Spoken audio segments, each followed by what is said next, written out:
Hey there, David Coe, the Coe Real Estate Group. We are finally getting some good news here in the real estate market. When we look at where our market is headed, the tip of our spear is really mortgage applications on purchase. And per the MBA, which is the Mortgage Bankers Association, we had a 0.3% increase last week in mortgage applications, which follows 3 weeks before that, where we also had an uptick in mortgage applications. So obviously a mortgage application is when someone actually submits all their documentation to a bank.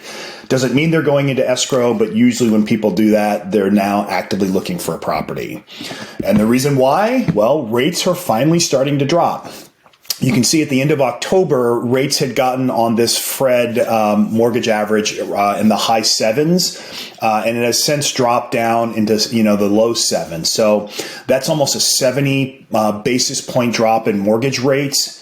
And most economists are looking like we are in a descending rate environment. The 10-year Treasury is dropping. The unemployment numbers were a little higher than expected, which are all showing signs of an economy that's cooling. And usually when the economy cools, that's when rates will start to drop. So what we're seeing now is a lot of buyers that are looking at the opportunity to get out in front of the wave of buyers that will probably hit the market in spring of next year.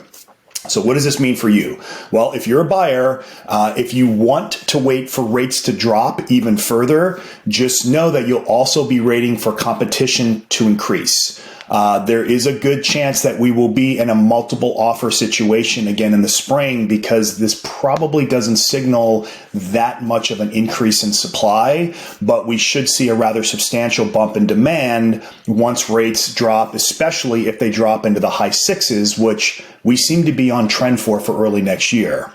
And if you are a seller, obviously, while you may have a low interest rate that you don't want to lose, if you are in a situation where you do need to sell the property, we are expecting a pretty high uptick in demand in the spring. And, while there will be more people selling, we don't think there will be as high of an increase in sellers as there's going to be as an increase in buyers, which should bode well for sellers. So that's your latest update on where the market is. If there's any specific questions that you have about your property, please contact me or one of my agents. We'd love to help you plan your real estate journey. David Coe with the Coe Real Estate Group. I hope you're doing well and hope to talk to you soon.